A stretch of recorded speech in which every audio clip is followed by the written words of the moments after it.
حافلات مكة باص. حقيقة من المشاريع الجميلة التي تمت في مكة المكرمة هي حافلات مكة، والتي خدمت الملايين في تنقلاتهم من وإلى المسجد الحرام. ما شاء الله تبارك الرحمن، حافلات جديدة بمواصفات عالية تخدم الجميع ومنهم ضيوف الرحمن وبأسعار رمزية.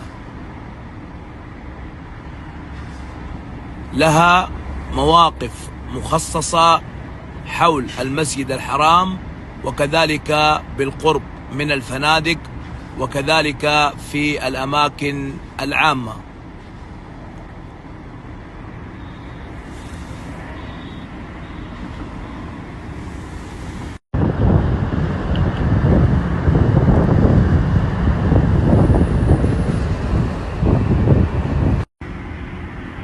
طبعا هناك لوحات إرشادية على كل حافلة، فين موقف هذه الحافلة بالضبط، ومن فين تودي ومن فين تجيب.